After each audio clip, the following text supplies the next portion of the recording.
NABARD central government ఏర్పాటు చేసినటువంటి meeting కాబట్టి దీన్ని అందరూ ఉపయోగించుకోవాల్సిన అవసరం ఉంది. నిల్చున్న వాళ్ళు అక్కడ కూర్చున్న వాళ్ళు అమ్మాయి ఇక్కడికి వచ్చి కూర్చోండి.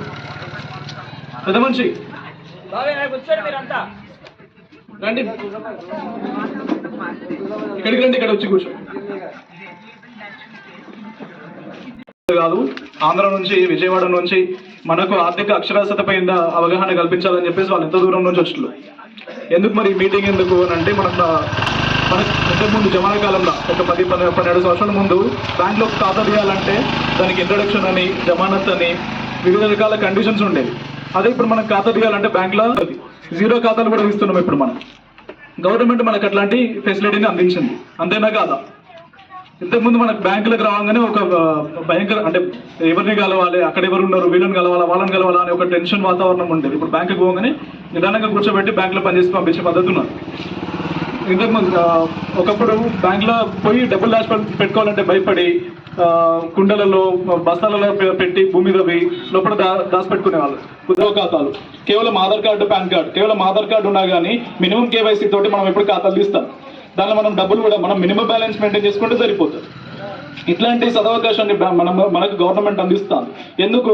ఇప్పుడు మనకి ఏదైనా గవర్నమెంట్ నుంచి వచ్చే డబ్బులు ఉన్నాయి, పెన్షన్ పైసలు, లేకపోతే రైతు బీమానో, రైతు బంధు, ఏదైనా పెన్షన్ పైసలు, ఏదైనా గవర్నమెంట్ నుంచి వచ్చే డబ్బులు అంతకుముందు రావాలంటే చెక్ రూపంలోనో లేకపోతే ఏదైనా గవర్నమెంట్ ఆఫీస్కి పోతే నగదు రూపంలోనో ఇచ్చేది మనకు. ఇప్పుడు అట్లా కాకుండా మనకు ఆధార్ కార్డు దేనికైనా లింక్ అయి ఉంటుంది. ఆధార్ కార్డు ఎక్కడైనా లింక్ అయి ఉంటుంది కాబట్టి డైరెక్ట్ మనం మన ఆధార్ కార్డుని కొట్టగానే మన పలానా ఖాతా, ఈ మనిషికి పలానా బ్యాంకులో పలానా ఖాతా ఉన్నదని చెప్పేసి డైరెక్ట్ మన ఖాతాలో పడిపోతాయి. మనం ఎవరి దగ్గరికి తిరగాల్సిన అవసరం లేదు, ఎక్కడికి పోవాల్సిన అవసరం లేదు. అంతేనే కాదు, బాబురావు దగ్గర 2వ ఖాతా ఉందండి, మటన్ కొట్టు మస్తానన్న దగ్గర 3వ ఖాతా ఉందండి. 3 ఖాతాలు.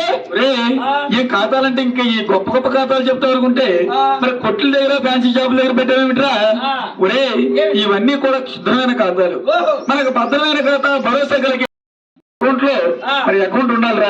ఏమిటి? ప్రతి ఒక్కరికి కూడా తెలంగాణ గ్రామీణ బ్యాంకులో అకౌంట్ ఉండాలి.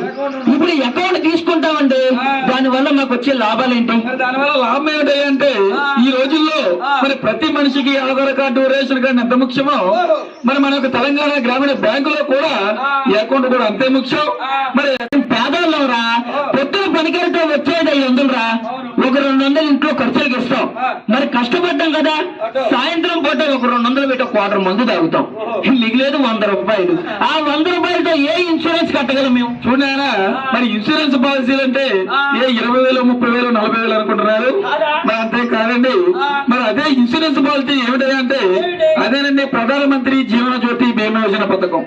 మరి ఈ పథకానికి వయసు మరి 18 సంవత్సరాలు దాటి నుంచి మరి 50 సంవత్సరాల లోపు ఉన్న వారు, మరి ఆడవారు కానీ మగవారు కానీ ఎవరైనా కానీ మరి దీన్ని కట్టవలసింది ఎంతో కాదండి, సంవత్సరానికి కేవలం 436 రూపాయలు. 436 రూపాయలు కడితే చాలా. మరి ఎలా చనిపోతే ఇస్తారు? మరి 436 రూపాయలు కడితే మరి ఆ కట్టినటువంటి వ్యక్తి మరి మనం చెప్పుకున్నట్టు ప్రమాదవశాత్తు మరణించిన, మరి సాధారణంగా మరణించిన మరి అతని కుటుంబానికి మరి 2 లక్షల రూపాయల జీవిత బీమా ఇస్తుంది మన యొక్క తెలంగాణ గ్రామీణ బ్యాంకు. ప్రధానమంత్రి జీవన్ జ్యోతి బీమా యోజన ద్వారా 18 ఏళ్ల నుంచి 50 ఏళ్ళ ప్రతి ఒక్కరూ కూడా సంవత్సరానికి 436 రూపాయలు కట్టుకుంటే చాలా. సాధారణంగా మరణించిన, ప్రమాదంలో మరణించిన 2 లక్షల జీవిత బీమా ఇస్తారా? ఒక చిన్న డౌట్ ఉందండి, సాధారణంగా మరణించడం అంటే ఏంటి, ప్రమాదంలో మరణించడం అంటే ఏంటి? మరి సాధారణమైన మరణాలంటే ఈ రోజుల్లో నీరసాలతో, నొప్పులతో, వ్యాధులతో, మరి ఆఖరికి కరోనా వ్యాధితో మరణించిన కూడా ఇవన్నీ కూడా సాధారణమైన మరణాలే.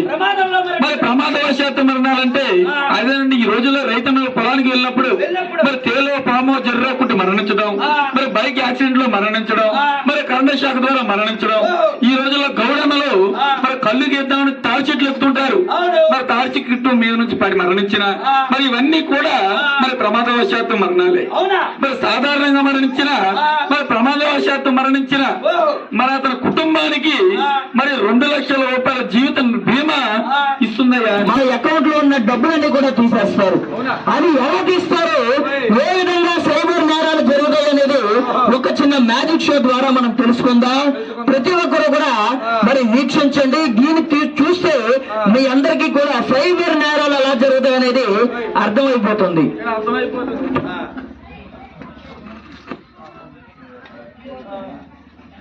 చూస్తున్నారు కదండి. చూశారు. ఇదిగో ఇప్పుడు దీంట్లో ఏమున్నాయి? 3 గన్నేరుకాయల్లో ఉన్నాయి.